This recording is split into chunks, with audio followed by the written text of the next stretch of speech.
Daily. Taste the Daily.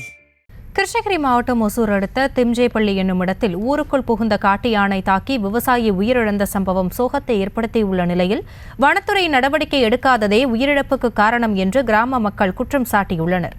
இதுகுறித்த கூடுதல் விவரங்களோடு இணைகிறார் எமது செய்தியாளர் ஆனந்தபாபு. ஆனந்தபாபு, வணக்கம். அந்த பகுதி கிராம மக்களின் குற்றச்சாட்டிற்கு வனத்துறை சார்பிலிருந்து என்ன விளக்கம் அளிக்கப்படுகிறது? விவரங்கள் என்ன?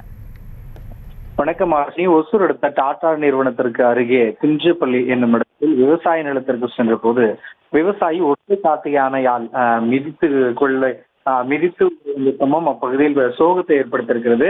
ஒசூர் அடுத்த திம்ஜேப்பள்ளி என்னும் இடத்தில் செல்போன் உதிரி பாகங்கள் தயாரிக்கும் டாடா எலக்ட்ரானிக் நிறுவனம் வருகிறது.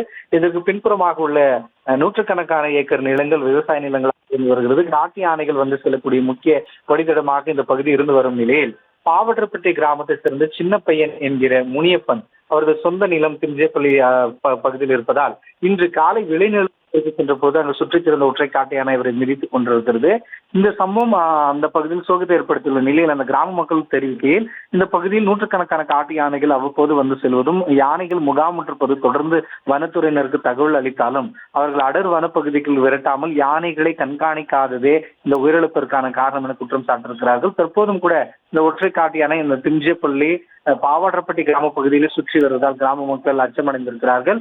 சம்பளத்திற்கு வந்த வனத்துறையினர் மற்றும் காவல்துறையினர் உயிரிழந்தவரின் உடலை சேதப்படுத்துவதற்காக மருத்துவமனைக்கு அனுப்பி வைத்து விசாரணை நடத்தி வருகிறது. அந்த பகுதியில் பதற்றமான சூழல் நிலை வருகிறது. ஆஷினி, விவரங்களுக்கு நன்றி ஆனந்த் பாபு.